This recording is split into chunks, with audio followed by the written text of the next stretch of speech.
Hi everyone, कैसे हैं आप सब लोग। बहुत ज़्यादा डिमांड था कि बिटकॉइन में क्या होगा। कमेंट में यही आ रहे थे कि बिटकॉइन के बारे में बताओ, बिटकॉइन क्या लग रहा है। बिटकॉइन बेसिकली मैं बिटकॉइन क्रिप्टो तो मैं करता नहीं, पहली बात।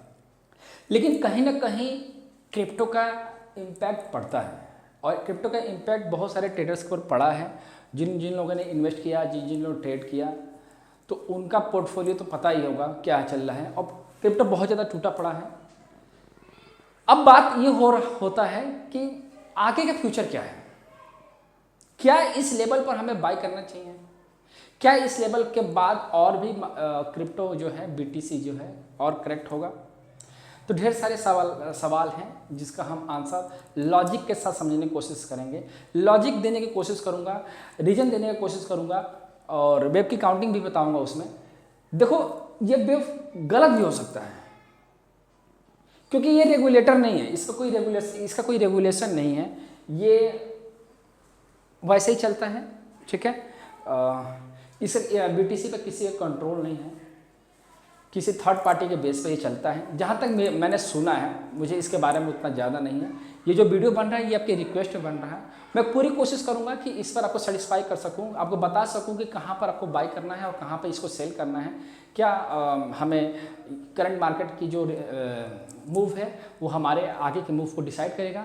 सो गाइज, मैं मनोज कुमार स्वागत करता हूँ अपने इस चैनल पर। और अगर आप हमारे चैनल पर नए हैं तो प्लीज़ इसको ज़रूर सब्सक्राइब करना, क्योंकि आप यहाँ पर इलीड वेव सीखते हैं और आप यहाँ पर इलीड वेव के सारे रूल्स और गाइडलाइंस को समझते हैं, अपने क्वेरी पूछते हैं। तो मैं उसको पूरी कोशिश करता हूँ कि बताने का। तो आइए हमारे साथ अपने बिटकॉइन के चार्ट को पर डिस्कशन करते हैं।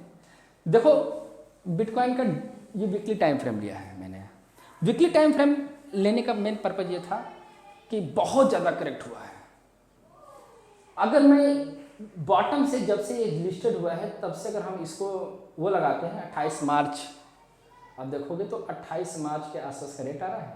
एक मिनट, पहले से ही लगा हुआ है लेकिन 28 मार्च को ये 2011 में, सॉरी नवंबर के आसपास, एक मिनट, हाँ 21 नवंबर के आसपास का इसका लो लगा हुआ है।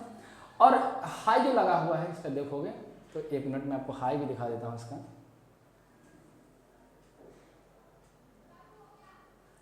इसका हाई लगा है 69,000 के आसपास। इसका हाई लगा है 69,000 आ रहा था और ये लगा है तकरीबन, ये भी नवंबर के आसपास। तो नवंबर और 21, मतलब 10 साल का ये रेंज है, 10 साल का मूव है टोटल। 21 में लो, 11 में लो लगा और 21 में हाई लगा। तो 10 साल का ये चार्ट है। 10 साल के चार्ट पर बीटीसी ने क्या मूव दिया है, मैं आपको छोटा सा एग्जाम्पल दूंगा कि जब प्राइस यहाँ से यहाँ तक मूव किया और उसके बाद जो प्राइस का फॉल आया है, आप देखोगे तो फॉल जो है अप्रॉक्सीमेटली 86, मतलब 87% है, ठीक है, 87% है। और करेक्शन जो है ना, अपने प्रीवियस मूव को ना रिपीट करता है। हर करेक्शन अपने प्रीवियस का या किसी एक सिंगल लेग का, जो जहां से नीचे से आ रहा है, तो किसी एक करेक्शन को ना वो रिपीट करता है। अगर वो उस करेक्शन को ओवरलैप करेगा, मतलब अपने प्रीवियस करेक्शन के मूव को ओवरलैप करेगा, तब वो एक्चुअल करेक्शन माना जाता है। तो आप देख सकते हो यहाँ पर 87% है और इसको मैंने 1 रखा है, इसको 2 रखा है और हम इसको 3.3 वेव रखे। और यहाँ पे जो 4th वेव बना है ये भी तकरीबन 84% है। तो ये जो ओवरलैप के हमने आपको कई बार बता चुका हूँ कि जो करेक्शन होता है वो 5% तक ओवरलैप कर सकता है, इससे ज़्यादा, इससे 6% भी ओवरलैप नहीं हो सकता, ठीक ना। तो 87% ये और 84.12% ये, तो कहीं ना कहीं ये दोनों मैच कर रहे हैं। अब आगे बढ़ो। अब हम आगे बढ़ते हैं तो यहाँ पर हम चीज और देखने वाले हैं।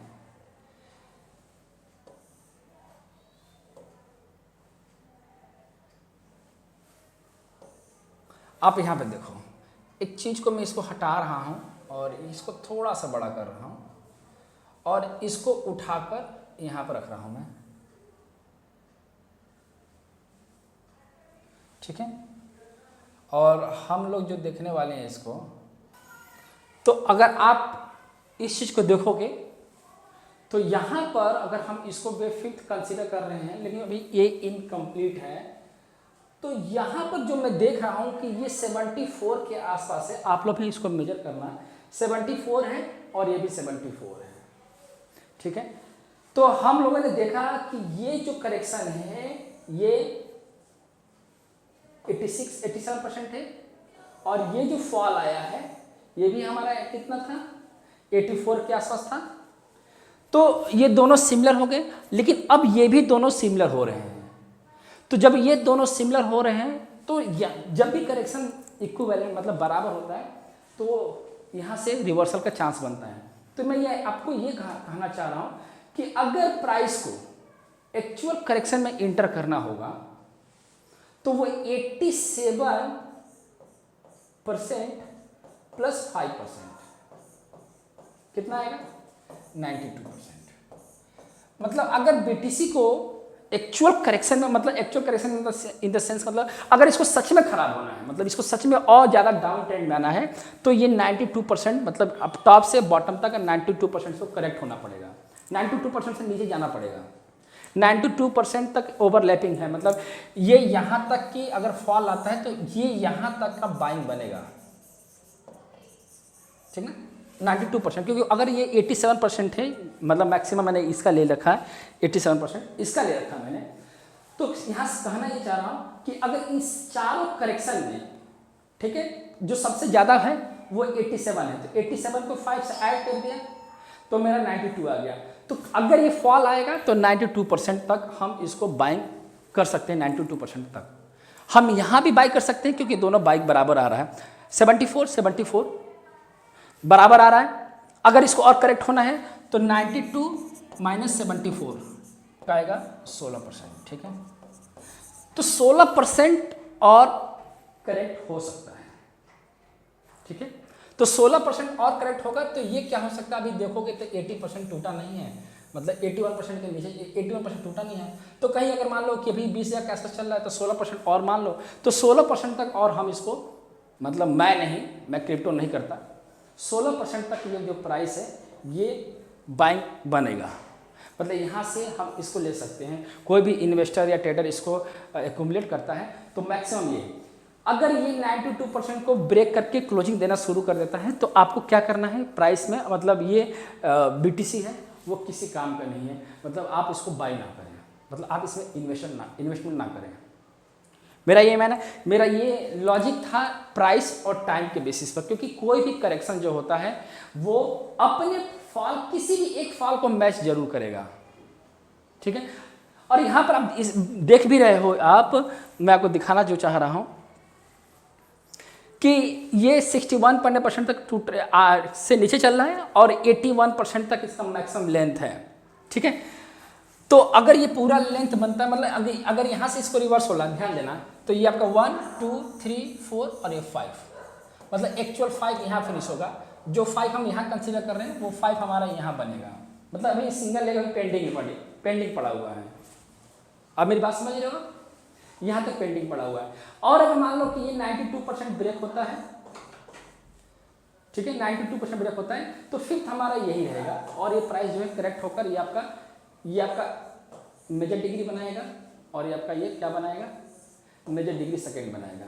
तो आप अगर एक्यूमुलेशन करना है, अगर इसको बाई करना है, तो आपके पास चांस और है कि आप यहाँ पे भी ले सकते हो, और आप 16% और वेट कर सकते हो कि 16% टूटे तो हम खरीद सकते हैं।